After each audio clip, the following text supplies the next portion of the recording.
is humbling. Okay, so I'll first address sort of this the last 48 hours of events and what's transpired.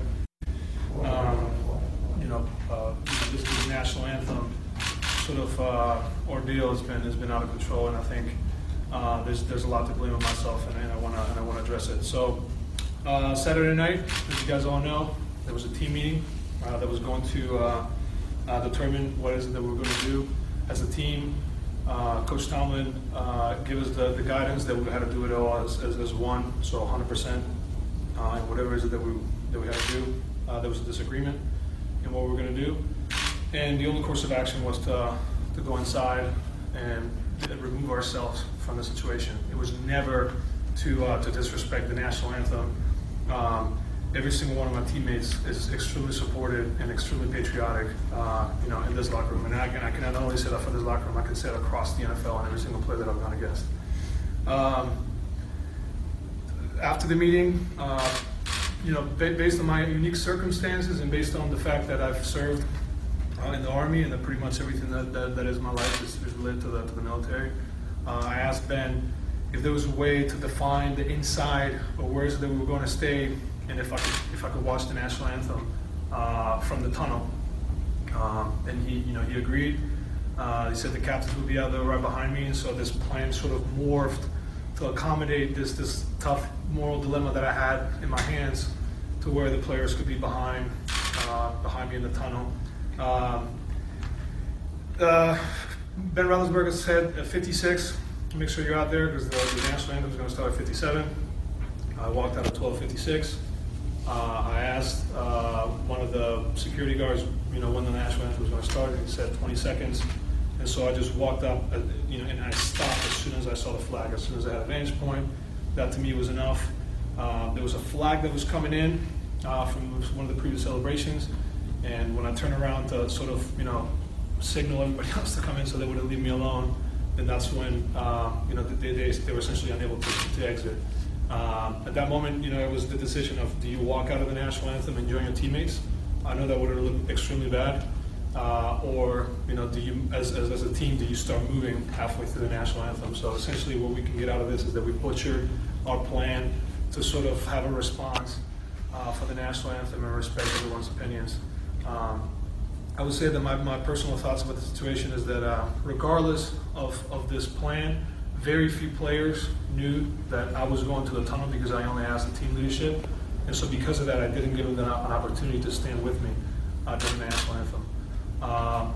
That is the very embarrassing part on my end and what transpires, because when everybody sees an image of me standing by myself, everybody thinks that the team and the Steelers are not behind me, and that's absolutely wrong.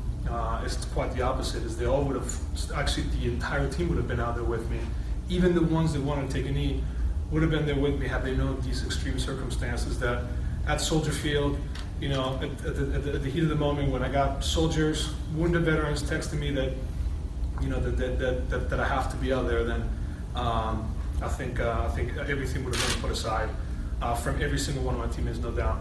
So because of that, I've made Coach Tomlin look bad, and that is my fault, and that is my fault only. I've made my teammates look bad, and that is my fault, and my fault only. And I made the Steelers also look bad, and that is my fault and my fault only. So unwillingly, I've made a mistake.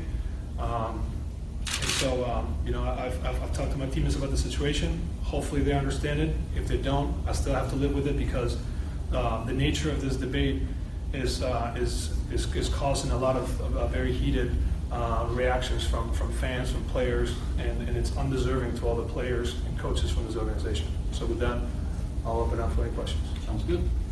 Now, would you be okay if Ben said everyone's going to go onto the field in Baltimore?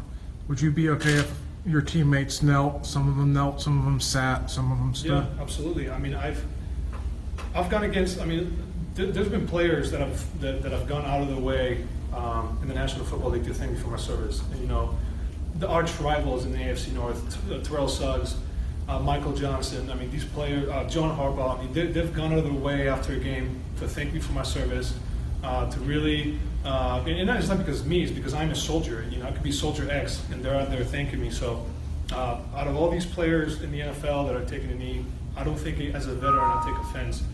I think in a big picture we're discussing different things. Nobody thinks that when you're taking a knee you're offending the flag, and they're saying it.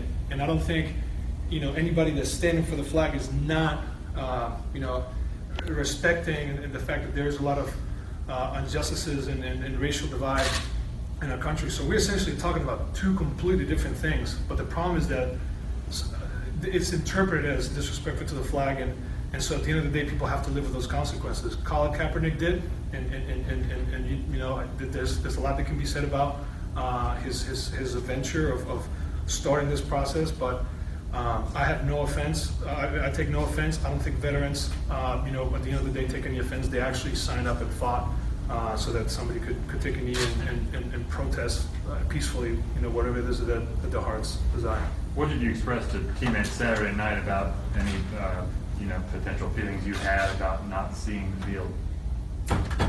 Well, I said that, I wouldn't say the harsh reality. There's a lot of levels and there's a lot of reasons why people join the Army. But at the end of the day, there's people. I've seen. It happens all the time. People die for the flag. There's no way else to put it. When somebody's about to go on a mission, somebody's loading up to Chinook, somebody's ready to go. There's nothing else that's going to justify, other than the men to the left and right, dying for that mission. I wish I could stay home. I wish we could all play Call of Duty and not have to go to war. But some men, some women sign up, for this tough challenge, and they have to do it for the flag. When I see a flag on a mission on the shoulder of a soldier, that reminds me that guy is with me. That reminds me that I have to fight and lay my life down for him. Whether it's in my unit, whether it's Army, Navy, Marine Corps, Coast Guard, it doesn't matter. You're going to have a flag on your shoulder. I'm going to identify that, and I'm fighting for each other. So that's what the flag means to me. That's what a flag means to a lot of veterans. Wounded warriors, they have no legs. They have shrapnel on their legs. They stand up and they salute the national anthem. It means a lot to them. It means a lot to me. And so I think my teammates respected this thoroughly. It was just not communicated, and the plan did not allow them a chance to get out and support me, or maybe go back to the lab and sit 5 more hours before the game and figure out a plan. I thought that we had to go to bed, work something in the middle, and then unfortunately, I threw him under the bus unintentionally. Alan, today I think you have the best-selling jersey in the league, but you're a guy that doesn't enjoy. You don't like this attention for this sort of stuff. So, how does it feel that people are treating you as, because of those pictures today, they're treating you as some sort of hero that sort of like stood up to whatever? They're sort of interpreting it for another thing. And what would you have to say to people that are trying to maybe put you up there? That's completely wrong. And every single time, I see that picture of me standing by myself, I feel embarrassed to a degree because, again, like I said, unintentionally, I left my teammates behind. It wasn't me stepping forward. I never planned to boycott the plan that the Steelers came up with. I just thought that there was to be some middle ground where I could stay in the tunnel, nobody would see me, and then afterwards I just wouldn't talk to the media like I do all the time. I will avoid you guys, I'll shower and then bring my clothes in, never address you guys, and 2 weeks later you guys will be talking about something else. So I thought that was in my head what was going to happen. Steelers don't show up to the national anthem. There's a debate nationally about what's right or wrong. Everything goes down. We go back, talk about North Korea or the healthcare bill, and then we play the Baltimore Ravens and we forget about it. So you guys know me for the guys that come into the locker room all the time. I hate attention. I don't like it. I'll give you guys cliches so you guys will leave me alone. But when it comes to this, it's a difficult situation, and I don't like the attention. And at the end of the day, the reason, whether I wanted it or not, whether it was my intended plan or not, the reason that I went out there by myself is the reason that is causing all this distress and is making the organization look bad, my coach look bad, and my teammates look bad. And for anybody who thinks that Coach Tomlin is not as patriotic as you can get in America, or any one of my teammates or the owner, I take offense to that. And so that's kind of how I feel when I see myself standing alone in the national anthem.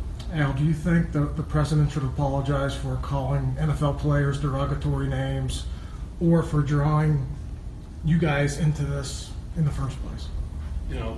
You guys do this for a living. You guys enjoy, and you guys comment what the president says. I play football. I don't have anything to say about the commander-in-chief and his decisions. I've been following orders when I was in the military, and now, I'm not responsible enough to make a comment about the president. You know, I stick to football. I respect if other players want to talk about the president and his decisions, but I have a lot on my plate. I have to play to a standard. I have to represent the Steelers organization, so I have nothing to comment about what the president says. In following Guys, this, 3 more questions. in following the story and having to see that picture, you know, what did you learn about how the country views this issue that can be divisive? I think, you know, I'm going to give credit to Coach Munchak because he's the one that sort of, you know, deciphered it for all of us. You know, we're not talking about the same thing. That's the thing that people need to understand when it comes to the national anthem. And I was one of the first ones that took offense when Colin Kaepernick took a knee. I was one of the first ones that did an interview, and to a certain degree, I never criticized him, but I didn't agree with it. What people don't understand is that people that are taking a knee are not saying anything negative about the military, not saying anything negative about the flag.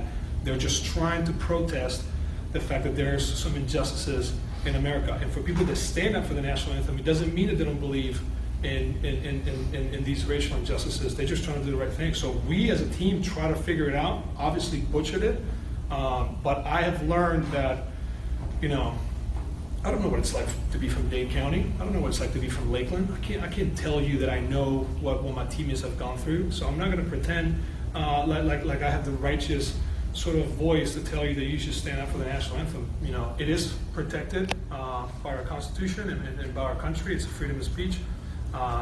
People felt that based on the comments that the president made, that they had to go out and protect and support Colin Kaepernick, and you know that's completely in the right. But it was not something that we were trying to do with the Steelers. We were trying to be unified, and unfortunately, I made the team look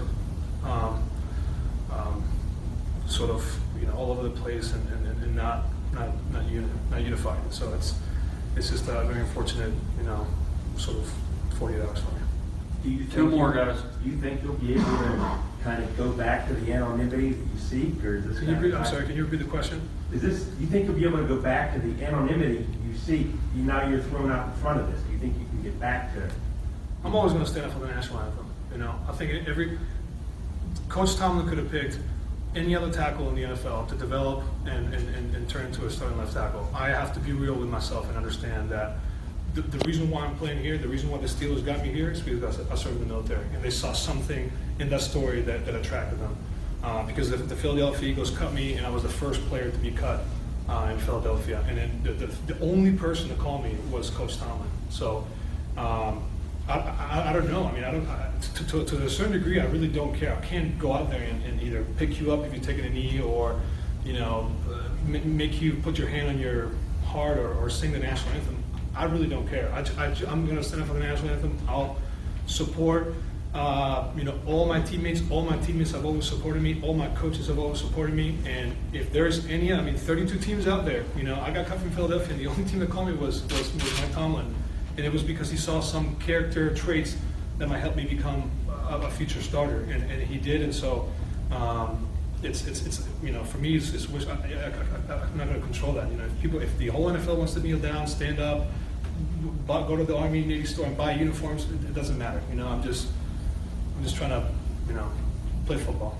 Okay. Final question, guys. Final Can question. you share what your teammates may have said to you over the last 24 hours, and do you think in some strange way this has brought the team even closer together? So I would say this, the team meeting that we had on Saturday night brought the whole team together. Absolutely, it really did. We had great conversations, you know, between people that felt some type of way, and we completely understood that everything that was going outside the building was not in our control, and we were going to do something together. Unfortunately, I felt the pressure of having to find some middle ground so I could at least be in the national anthem. My teammates wanted to do that. It got butchered because of this flag thing. Maybe and hopefully, if this is a really big deal, they'll find videos of people as they were bringing out the flag. You know, as you know, you'll be able to tell that they could not leave the locker room. But how would you feel if you were a player? I mean, there's a lot of players. I mean, I'm not going to name it, but like 99, I would say almost all of them. I cannot even tell you who's going to take a knee. But all my teammates wanted to stand up for the national anthem. They did not want this to be a distraction at all. Their first course of action was to go out there and stand up. But in order to remove any doubt of last second, we decided to stay away from the situation. Not protest it, but stay away from the situation. And How would you feel if you were somebody who really wants to go out there and stand up for the national anthem, and you didn't know that there was a player that was going to stand up there in the tunnel and see from a vantage point? I would be really pissed, because now he's getting all the heat and all the, obviously I don't have social media, but they have social media, and they're getting negative feedback because they didn't stand up for the national anthem, when in reality they would have done it. They were fighting to stand up for the national anthem. Everybody in the offensive line was very advocate about just standing up for the national anthem. Who cares? We understand there's a lot of problems out there. But I didn't give him the chance based on the fact that I told very few people that it was going to be a very selective few that was going to go out there, and we were just trying to, come up with a middle ground plan so that, I would at least get to see the national anthem. Some other players would, but if you had different type of views, that you could stay in the locker room.